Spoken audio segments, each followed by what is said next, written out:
Capítulo 14. Uma solene homenagem. Eu passei esse drama quando perdi minha mãe. Os pêsames não me aliviavam, nem muito menos os conselhos pré-fabricados. Todas as palavras de conforto apenas faziam ranhura nas barras de aço que me encarceravam. Teria preferido o silêncio dos abraços ou apenas algumas lágrimas que chorassem comigo. O mestre foi pedindo espaço para a multidão. Nós seguíamos seus passos. À medida que nos aproximávamos do caixão, as pessoas pareciam sofrer mais. Até que vimos um homem jovem, de cerca de 40 anos, cabelos pretos mas ralos, face emagrecida e sofrida, inerte no caixão. A esposa estava inconsolável. Os parentes e amigos próximos estavam todos enxugando as próprias lágrimas. O filho estava desesperado. Eu me vi nele. Senti mais do que meus companheiros a sua dor. Ele mal começara a vida e começara perdendo muito. Eu mal entendia a vida e meu pai encerrava dele. E minha mãe, posteriormente, fechara os olhos.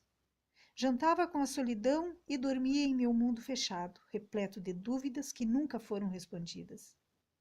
Deus não se importava comigo, pensava. Tive mágoas dele na adolescência. Por fim, na vida adulta, ele se tornou uma miragem e tornei-me ateu. Devia estar brincando, mas me tornaram especialista em ideias pessimistas.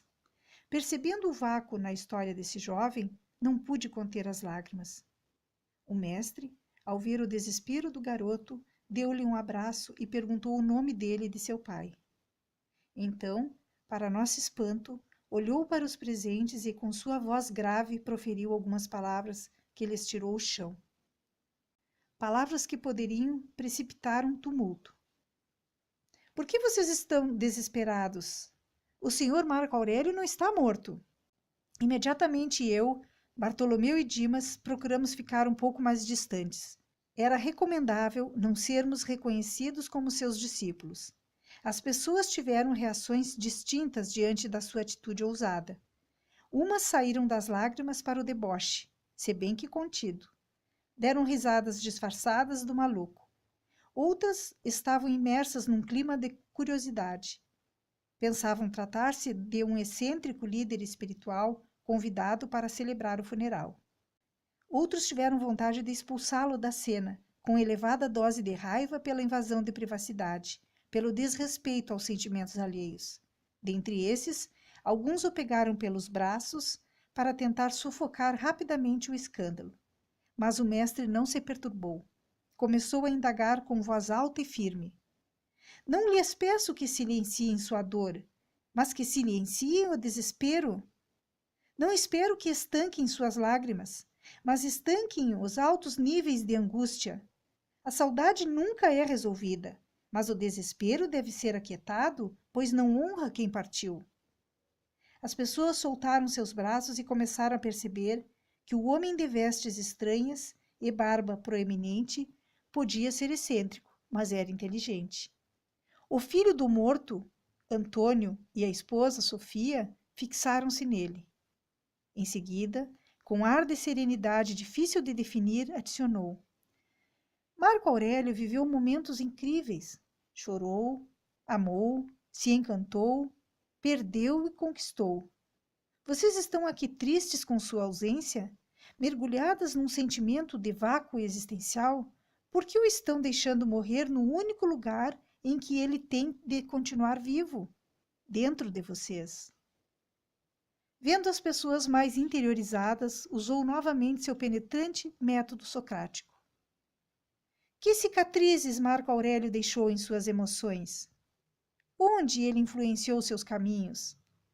Que reações marcaram sua maneira de ver a vida?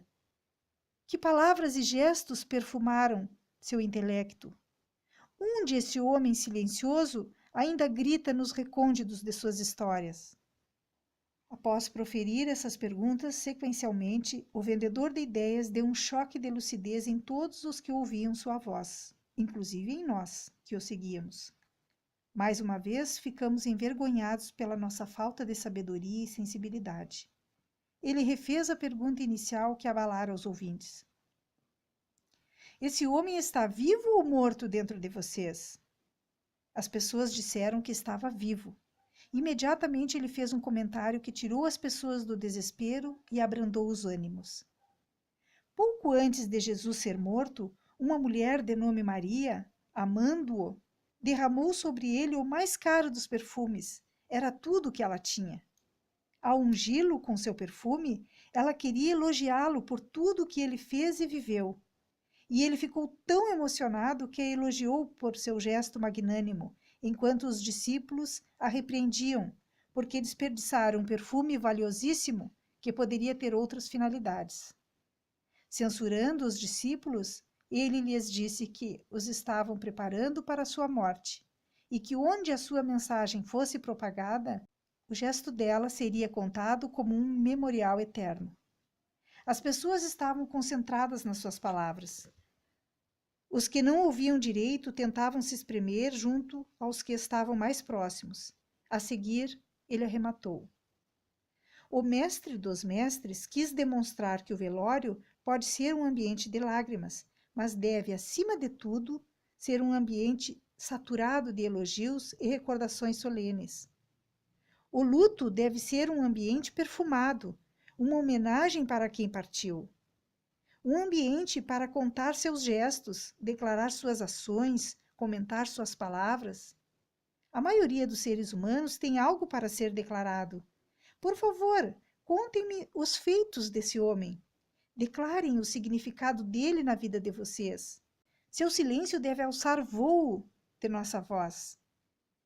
Num primeiro momento, as pessoas olharam umas para as outras sem reação. Num segundo momento, foi incrível o que sucedeu. Muitos começaram a contar passagens únicas que tinham vivido com ele.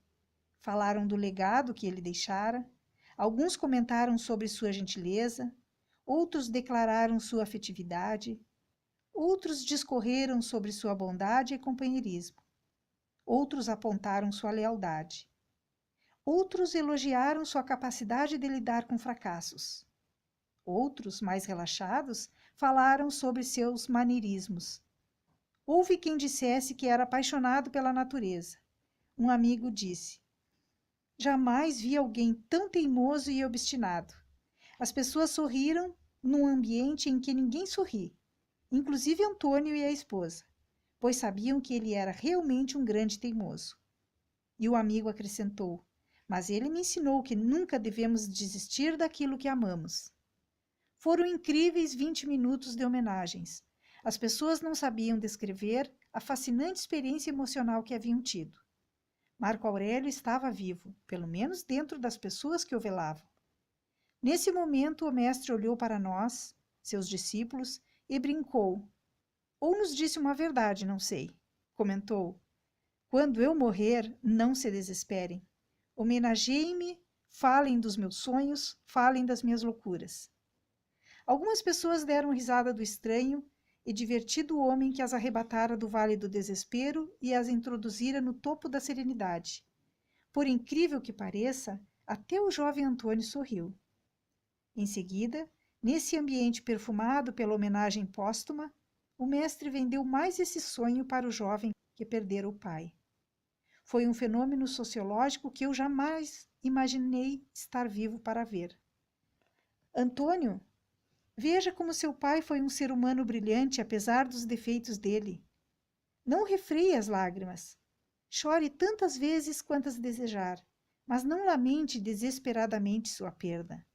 Ao contrário, honre-o vivendo com maturidade.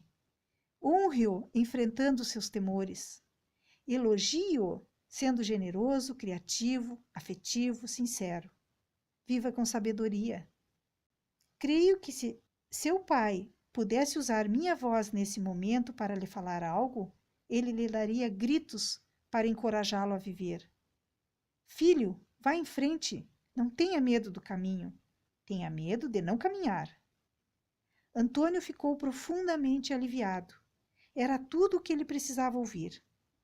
Ainda choraria muito a saudade, lhe bateria no peito sem dó, mas saberia colocar vírgulas na sua história ao encontrar a solidão, ao se deparar com a angústia. Sua vida ganharia outros contornos. O vendedor de sonhos preparava-se para sair, mas antes deixou a plateia perplexa, com seus questionamentos finais. Os mesmos questionamentos que me haviam abalado no topo do edifício São Pablo. Somos átomos vivos que se desintegram para nunca mais voltarem a ser o que eram? O que é a existência ou a inexistência?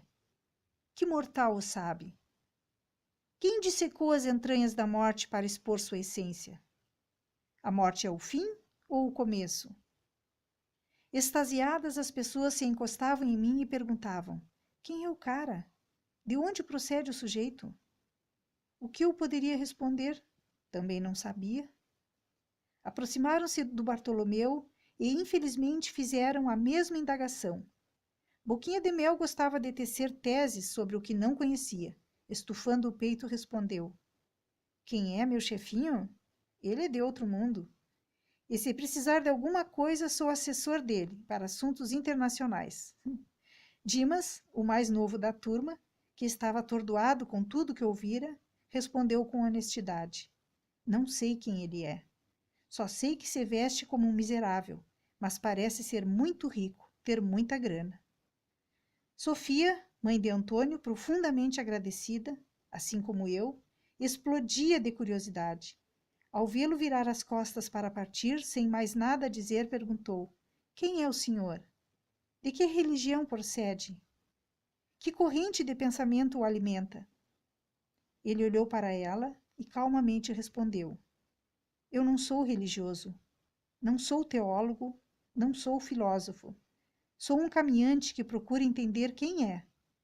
Sou um caminhante que outrora colocou Deus debaixo da planta dos pés, mas depois de atravessar um grande deserto, descobriu que ele é o artesão da existência. Ao ouvi-lo, mais uma vez fiquei reflexivo. Não sabia que o mestre fora ateu como eu, mas algo fizera mudar sua mente. Sua relação com Deus me perturbava. Não era religioso, formalista, coitadista, mas carregada de uma amizade incompreensível. Quem é ele, então? Que deserto atravessara? Teria ele chorado mais do que todas as pessoas desse velório? Onde vivera? Onde nascera? Antes que borbulhassem mais perguntas no cerne da minha mente, ele foi saindo. Sofia estendeu-lhe as duas mãos e declarou seu agradecimento sem dizer palavras. Antônio não se conteve. Deu-lhe um abraço prolongado que comoveu a todos e perguntou: onde posso encontrá-lo novamente? Onde você mora? Ele respondeu: minha casa é o mundo.